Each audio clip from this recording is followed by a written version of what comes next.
and eventually you'll have the whole column attached, and then you can let it go, and you can see it's flowing through with no bubbles.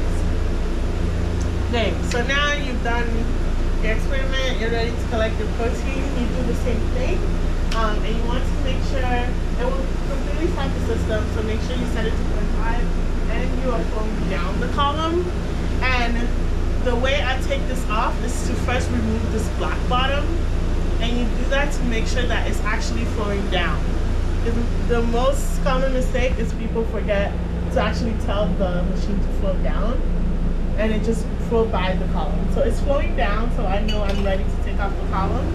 And I just turn this up again with the green part facing towards the ceiling, and I unscrew it slowly and let some buffer accumulate. And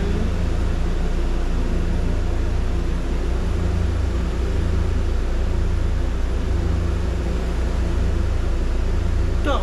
And you can see there's a bubble now, so I'm ready to put the black part back in without introducing any extra bubbles. So then you just put it in, and then you screw up. And then you're done with your set. And the only thing left to do in this case is to stop running, put your line in water, pump wash, clean the whole system with water, put the line in ethanol, pump wash, clean the whole system with water, and stop it. And also, if you run out of these two, there's refills here. And in this corner, there's also the water to clean the inlet. Please put it back. There's extra columns that are up for gas. You can grab it and they'll become your own personal ones. There's extra inlets, and the super loops also go here. Okay, so let's say, well, we can go outside. Sorry, what's because, okay, let's say when you're doing a sack button anion exchange, or an exchange of some sort. In general, we all set our methods for those flow up column, but just make sure you're flowing the column that in the direction that is in your method. And we use this thing to inject called the super loop because you have a larger volume than 2 mils. So if you're gonna use the super loop for the first time, please come get me. 2 big things about the super loop: after people use it, they don't clean it. So the first thing you need to do is clean it.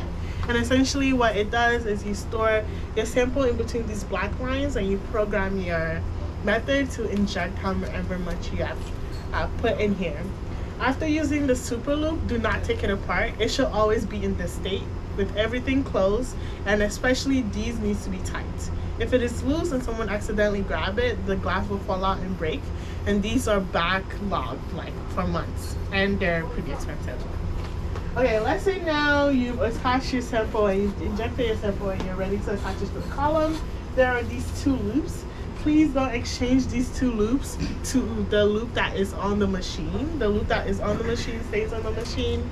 And to attach the loops, they do have directionality. So I've put it the bottom line, I've labeled it the bottom, and the top line, I've labeled it the top.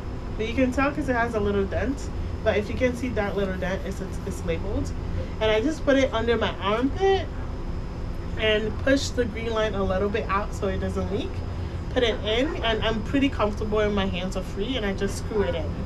The important thing about the super loop is you don't want any of these joints to be crooked because it will break in, and we may or may not be able to exchange it. So just be careful of that. Same thing for the top. I just push it in, a little green is poking out, and then I screw it in. So now this as a whole is ready to go. You also don't want you always want a little gap of space in between every of these modules, or the loop will leak because there's no pressure holding it. Okay, so then to attach the loop is essentially a replacement for either the 500 microliter or the 2 mil loop, which is here. So I'll just unscrew this.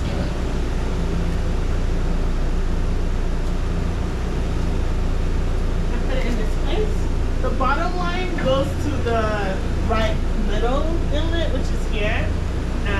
So I screw that in. And then I flip it up, it's secure, and then I attach the top line. hypothetically your column should be here because it's upflow and then you're set to go, which is great. Okay, so let's say you run your method, all things ready to go. You now want to store your line. You again take it out your buffer, put it in the water.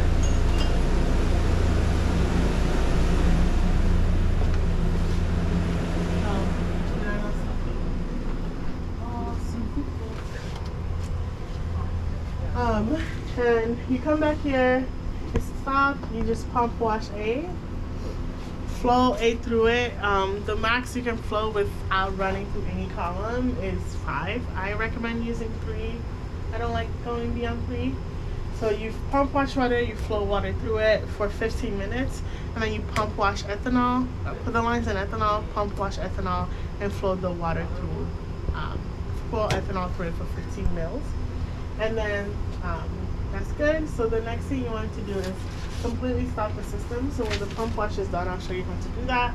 And sign in so we know like which method you did, which column you use, and if anything goes wrong, we can ask you which buffer you use so we can know how to troubleshoot without causing further damage to the machine. So once this is done, I can show you. But in general, if you just glance in the code room, the 2 columns now will go on this right hand side in the corner right there.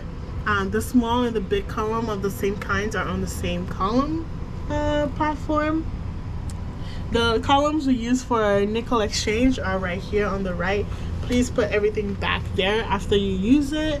And then the rotators are in the corner against the wall. So since there's a lot of traffic in the room now, let's just put everything back where they go. And yeah, don't use those gels. The gels are in the 4C fridge over there with the ladder. Yeah, I think. Oh, okay. Pump wash is done, and now you've done your ethanol wash and everything. You just want to stop it before you put it in the storage buffer. Even if it's late and you want to go home, please do these. It stops bacteria from growing in the machine, and that can become a really big issue. And when it's done, you hear that sound. So that sound tells you to come back in here and essentially put both of the lines in the storage.